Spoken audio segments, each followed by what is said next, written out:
Mike, let's shift gears a little bit, man. So Yeah. just let the viewers, listeners know you got a couple different businesses going out there, kind of what those are and Yeah. places to reach and all that other stuff. Yeah. So there's kind of a few different, I guess, avenues that I've gone down over the last few years. One of them is my online training, which is teamdog.pet. And that is kind of a video representation of my last dog book, the Team Dog book, that talks about training, and it shows different ways to accomplish the things that I talk about in the book, and frankly, what I get most requested to showcase, hey, my dog's doing this, how do I stop that, blah blah blah. And so it's just an online training subscription, either by the month or by the year. And then I get into there's message boards, forums, etc. That I go in and interact with members every Monday morning, and answer questions and things like that. I do add some videos occasionally. I haven't in a while, just because it's pretty all encompassing. There's already quite a few videos on there, and I don't want there to be a paradox of choice problem where there's too much content on there, and it's hard to sift through. But um, so that's the online training. Obviously, I have the Mic Drop podcast, which Rick, you came on. Hmm. That those episodes are they're real intermittent because I do them all in person, between my schedule and prospective guests' schedules. Sometimes I do one a month, sometimes I do 3 or 4 a month, sometimes I may not do one for 6 weeks straight. Just it varies. I crank them out when I can, but again, there's a lot of moving parts to make those happen. So, but that's certainly a part of what I do. In the last earlier this year, about 6 7 months ago, I started a dog food and treat company under that same Team Dog brand. That's all available on my website as well. I got tired of finding a really good dog food brand, and then a year or two would go by, and then they'd get bought out by fucking Eukanuba or Purina or Diamond or whoever, and fuck the formula all up and change it, and then you have to find something else. And that, coupled with the fact that most dog foods are pretty low in fat, by comparison to, from my experience, what they should be. And I found always having to add and supplement either duck meal or some sort of salmon oil or fat, or to get the fat content up, to where it was enough for the dog to not have to give them a shitload of food and make them have loose stools or add things to firm up their stool or whatever. And when really they just need more fat. And dog food, unfortunately, just like most things product wise in our life, are mostly marketing, and appeal to people's visual eye, if this package looks nice, or this is a good commercial, or whatever bullshit mechanism that they try to employ to get you to buy their dog food when it's really not that great.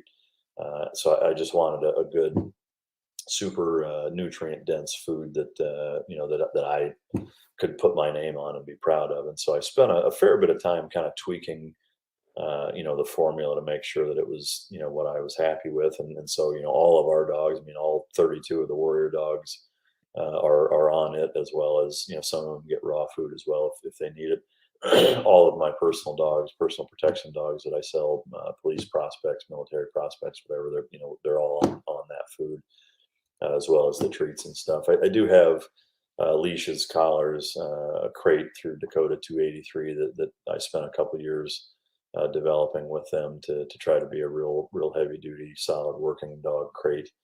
And then there's the regular merchandise stuff as well. Then the Warrior Dog Foundation, which we started back in August of 2010. We basically take in all different types of working dogs, whether it's Customs, Border Patrol, police, military, federal protection services, even State Department overseas dogs, etc. Really any dog that has served our country in whatever capacity, that is now at a point where that unit has deemed them too big of a liability, and they're going to euthanize them because they just have had too many problems with them. Those are the dogs that we take in. So as you guys know, most dogs go to their handler, Duco, spending time with you, etc. Like that. That's usually how that goes. But most guys that have been parts of canine units have seen that there's sometimes you get that dog that's just a total motherfucker. That's really hard to deal with. That for whatever reason the handler can't take him or won't, or nobody from the unit can, or he's just bit too many of the wrong people, and they said, hey, this dog's just too big of a liability for us, and they're going to put him down. That's when we step in and we take him to avoid them being euthanized. And so we've taken in a little over 225 dogs or so at this point in the last 11 years. Wow. And it's been a really neat organization to be a part of throughout that entire span of its growth and what have you. But it is a labor of love for sure, and can be challenging because as you know, all those dogs are not the easiest to deal with. So that's a big part of what's going on. And then last but certainly not least, obviously the books, which the first 3 books I wrote. I mean, the last one I wrote in 2015, so it's been a while. And then now coming out with this more political book with the Unfuck America. I'll be promoting that here going into the holiday season and stuff. But again, it's not something that I'm gonna blast out and try to push super hard. It's just I'll get it in front of a few of the right people. And to me, books are interesting that way. I mean, if they're good, legitimately good, you don't need to promote them. A handful of people read them, and if it's legitimately like a knock out of the park book, then people are gonna tell other people about it, and it gets in the hands of the Ben Shapiros and Tucker Carlsons, and I don't suspect Don Lemon or Rachel Maddow will probably be reading it. No, I mean, maybe I'll send them a copy. yeah, Might be surprised, absolutely. Yeah, you never know. But to me, it's people that are on TV every night with multi-million viewership numbers, nightly. You get if it's truly a good book, somebody in that category or even several of those people will get a hold of it and either want you on their show or we'll talk about it. So I'll promote it where it makes sense and whatever. But that's kind of the gist of it. So I don't think I'm forgetting anything, but fuck, I can't hardly keep track anymore. So Now, so Tricos, is that, what umbrella does that fall under? Or is so it all? Tricos is really kind of the main umbrella. Tricos International is the if you want to call it the holdings company of everything else, basically, where Team Dog and Mike Drop, they're all, I mean, technically they're not subsidiaries of them, but they kind of are. I mean, they're all their own entities, LLC wise. But Tricos International is kind of the main thing that I started, and so everything is kind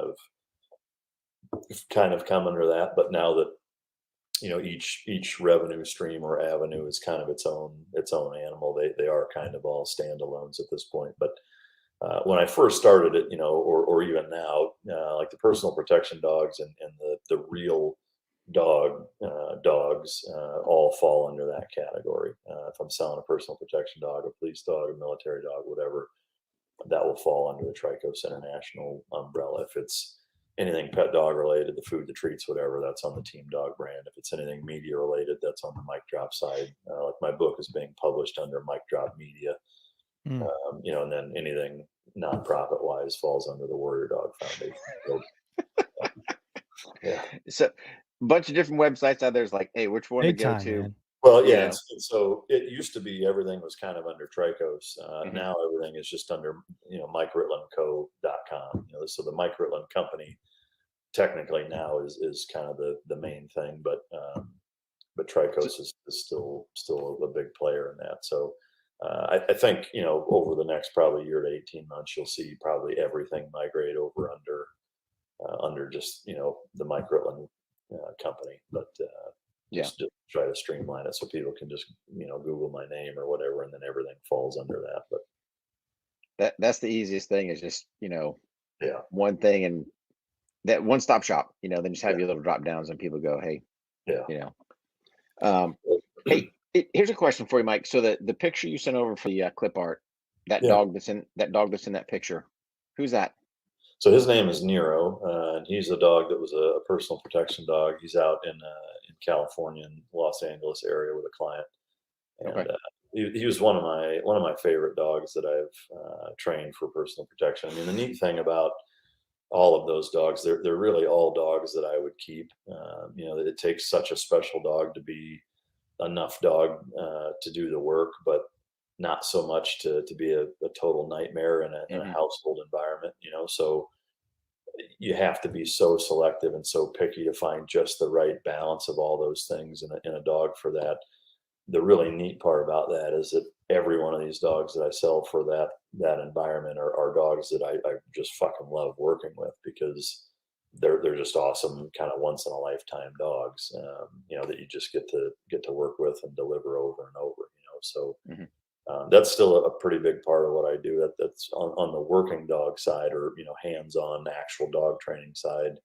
At this point, that's actually by far the biggest thing that I still do dog related wise. My kennel facility has my kennel master out there, Neil, is just a godsend, and he's kind of developed a crew of staff out there, and so they live out there, they maintain and run all of it, and just make it a lot easier for me to be able to kind of focus on the big picture and the 30,000 foot view of all the different things that are going on. But so I'll still go out there, and if I need to go out there, or just to go out and check on things, I still absolutely do, and keep my finger on the pulse of the kennel roster, and maintain quality control. But the nice thing about having such good staff out there is I don't need to. I do to at least show my face and make sure that they know that I'm still alive. But they do Yeah. such a good job of running just things tip top out there that man, it takes such a huge load off my plate, because from August of 2010 to really up until just a couple of years ago, I had to have a lot heavier involvement, and year after year after year, as I get older, like, that shit just takes its toll, because it makes it really hard to do much of anything else, because you're kind of chained to the kennel facility that way. Yeah, so. Now, how long have you been doing the podcast? And was that something that was just a natural progression because of just getting the word out there, or was it something that you wanted to do because a lot of other guys were doing it? Yeah, so it was definitely not something that I set out to do or had this kind of grand plan to start. With being on a lot of podcasts and interviews from the books, coming out, and just, the episodes were relatively well received. I just got a lot of requests from, folks that just say, hey, have you ever thought about, I saw you on so and so's podcast. That's my favorite episode. I think you should have one, or you should try one. Have you thought about it? Blah blah blah. And at first, I was just like, that's the last fucking thing I need is one more thing to deal with. Right. But enough people asked for a long enough time to where I was like, I mean, if that many people are asking, maybe it makes sense to give this a shot and see how it goes. And the one thing that I've always tried to maintain is not trying to get, well, I need, one episode a week, or I need X number of minutes a month, or whatever. I don't abide by that at all. It's, as you can tell by, the number of episodes that I have versus how long I've been doing it, to answer your question, about 3 years. Okay. A little over 3 years now. It is that, it's when it makes sense. It's when our schedules work. Like, I'm not going to have people on just for the sake of cranking out an episode. I've certainly tried certain avenues that didn't do as well as kind of the core group, which is usually former law enforcement, former military, former government employee of some sort, or just somebody that's tied into that one of those communities fairly well with an amazing story to tell. And that unquestionably is kind of the meat and potatoes of what most of the listeners pay attention to, and frankly want to watch and listen to. So I just started doing it, and it did well, and I just kind of rolled with it, and here we are 3.5 years later with a fully dedicated studio and a producer, and kind of the whole ball of wax. So where it goes, I have no idea, and again, it's one of those things where it's never been, just like with the books, it's been something that I enjoy doing, I'm passionate about, but it's really more of a hobby than it is like part of what I do for a living. Yes, there's money involved, and I have to be mindful of the fact that it does, cost money between the equipment in the studio and utilities and hiring a producer and all that shit. But my goal with it is not to get it to X level and jump on Spotify or fucking whatever. Like, it's just, it's a project, a side project really, that I just enjoy doing. And I'll do it as long as it makes sense to, if there comes a day where it makes sense to go bigger with it, in joining forces with a big media company or something, if it makes sense to, I'll do that. If it gets to the point where it just doesn't make sense to do it anymore, then I'll stop doing it. But for right now, I do really enjoy it, mostly just because, guys like Rick as a prime example, the platform has grown into a big enough audience to where I love to see the impact that having guys like Rick and other dudes with just crazy fucking military careers and countless deployments and tons of really good stories that I really do believe that, just like our generation of reading a lot of the Vietnam books, this is kind of like the 21st century of, military and combat style story podcasts are the 21st century version of that. Is that, to me, if those stories aren't told, they're not as likely to be remembered and have a higher probability of being forgotten about. And I think, especially right now with the dilemma and troubles that our country faces, like, there needs to be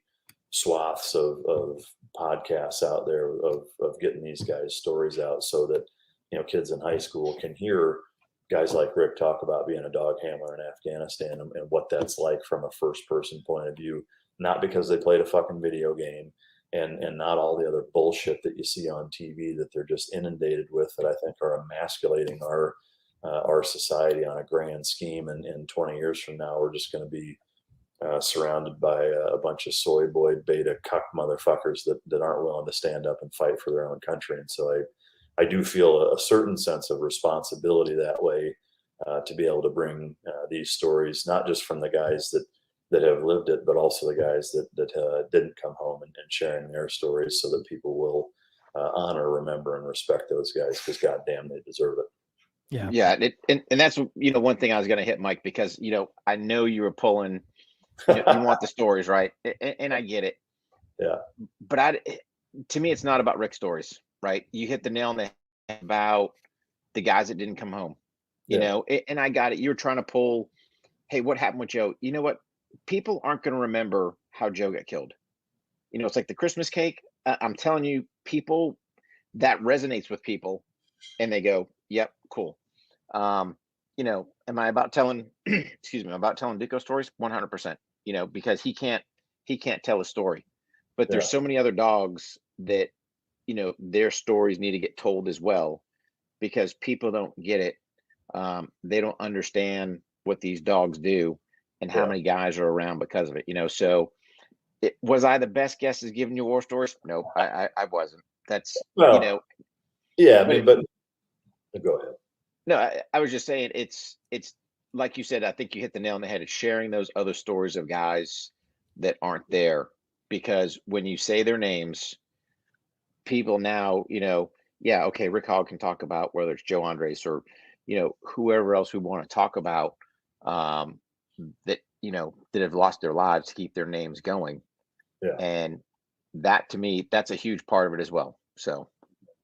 Yeah, no, I mean, I agree. I think from my perspective, I think all of the stories are important to be told, because I think, obviously, yes, the dogs don't have a voice, and it's important for people to understand that. But it's also one of the things that I've learned in doing, the show for a few years now, is that, while the meat and potatoes of what people are primarily interested in are military and combat style scenarios and stories, there are a lot of people that don't have the intimate knowledge that you have in terms of what that's really like, and so again, this is just my perspective of getting feedback over the last three plus years of these, is that seems to resonate with people and in a way where it seems to be memorable, and they really get something out of it when, the guys that didn't come back, their stories told the guys that did come back to inspire a generation of guys to actually go and serve. Because if the only stories that are shared are not even how guys lost their lives, but just, talking about them and what they were like, Sure. that makes it difficult for people to, if that's all we're focusing on. No, yeah, 100%. But so, yeah, I guess my point is just, I think everybody's story should be told, and when Sure. it's when your audience, doesn't have that firsthand intimate knowledge, being able to paint that picture for them just goes a long way in really showing them how things are. But yeah, because you got me thinking, if you opt to have me back, shape the show a little different, because I definitely have you back on. Yeah, because I tell stories, but they're loose stories in the fact of, especially when I'm on the range teaching. Yeah. And Mark's heard these things, right? Why do I teach you this? Because this has happened. Why do we do this? Because this has happened. And I think you kind of plug that in. So now you're getting kind of a twofold context. Yes, you're getting, stories of, hey, what things are like, but now here's the practical application rolling down the road when you're trying to teach somebody a skill set. Yeah. This is why Rick does this. So Sure. Yeah. Yeah, buddy. Amen. Yep. Well, we have to address the elephant in the room. We do with all of our Navy guys. Yeah. We have to apologize for the last two Army Navy games. We got another one coming up, but I have a feeling that better chance of scoring some points this time. So, do you pay attention to the Army? Because here at On the Range podcast, we love all things America, and the Army Navy game happens to be a big one, along with the hot dog eating contest on the 4th of July. Which is basically the same thing. Which is basically the same thing. But yeah, we always like to have a little fun with that. Yeah. No, I mean, I pay attention to it. I sometimes I watch it, sometimes I don't. Yeah.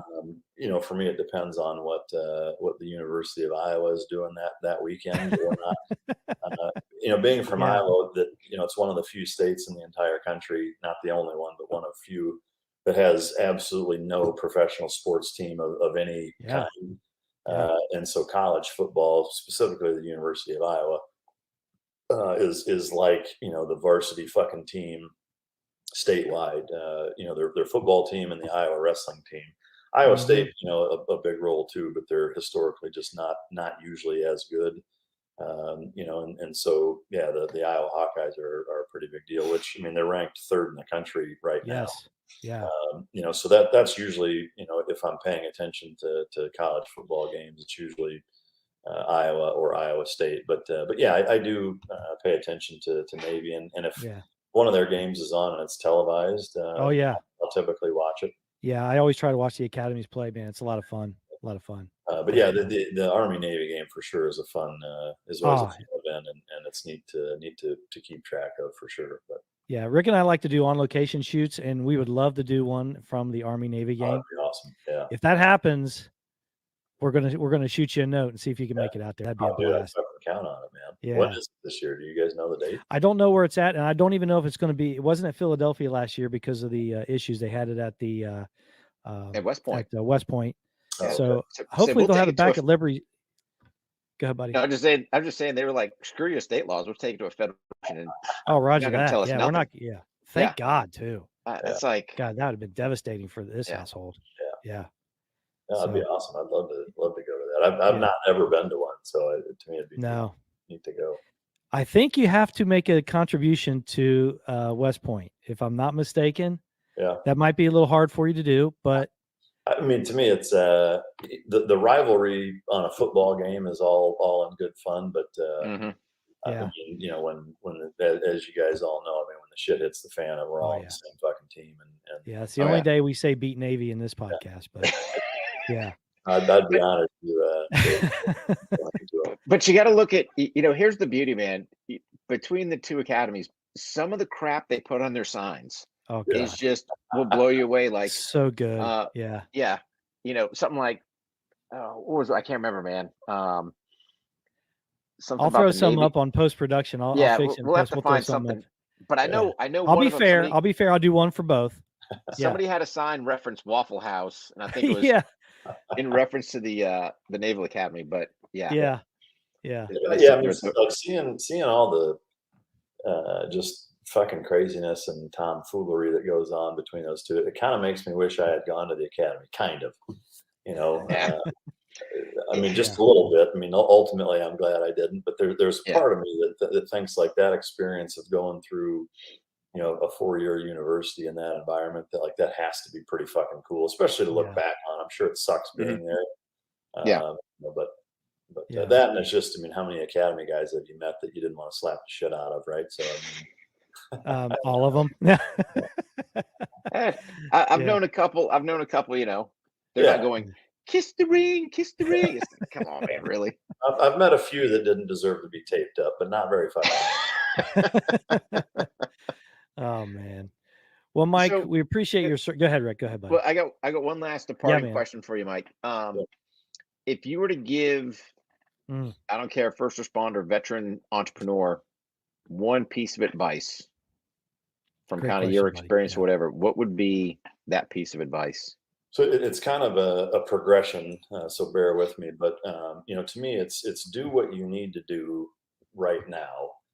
What, you know, with whatever job you have, with whatever line of work, career, et cetera, that is allowing you to pay your bills, to live, to, you know, support your family, et cetera, and then have something that you're passionate about that is considered, you know, your quote unquote side hustle, and that's where your free time goes into. But the key, I think, is the passionate part, is that there's got to be a sense of purpose behind it.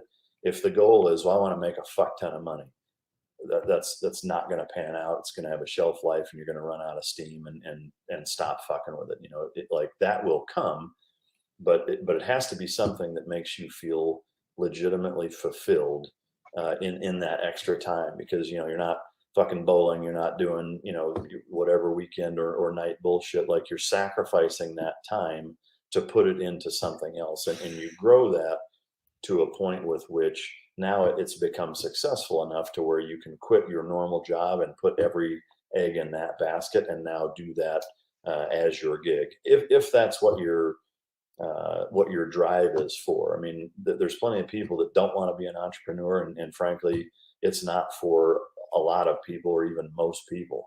It does take kind of a special breed or even nutcase to really be able to thrive and succeed in that environment, because it's very different than, you know, punching the clock at 5 and leaving work at work and doing your thing on the weekends or whatever. It doesn't really ever stop. So you have to keep that in mind and realize that that's part of the gig. Um, Once you get to that point, then, you know, surround yourself with as many people who have walked the walk and are at where you want to be. Don't take advice from people who've never built a business. Don't read a book by somebody who's never fucking struggled or done what you're trying to do. Surround yourself with those people that can actually teach you something about the journey that you're trying to take, and fucking listen to them. Realize it's not going to happen overnight, or probably not going to happen overnight. It's probably going to take several years, up to a decade, or even more, and you've got to have that staying power. And then last but certainly not least is that realize that there is a happy medium of both how many revenue streams you have. You can have too many, you can have too few. Don't have all your eggs in one single revenue stream basket, or if that goes away, now you're fucked. On the transverse, don't have so many to where you start half-assing them, you know, and now have no quality control over your product or service or whatever it is that you're providing. Um, and realize that with that, you know, there are going to be times where, you know, you have to kind of pivot and decide which ones make sense to keep doing, or to change, or to throttle back on, or to go full speed in, and ultimately reward yourself when it makes sense. One of my favorite adages is there's a difference between being able to buy something and being able to afford something. And while it's important to reward yourself along the path, or what's the fucking point of doing all of it? You know, if you put every single dime back into your own business, that tends to suck the life out of you, and can get boring, and make it hard to keep doing it year after year if you're never doing anything fun for yourself. On the same token, like, don't have the I just won the fucking lottery because I got a few extra bucks.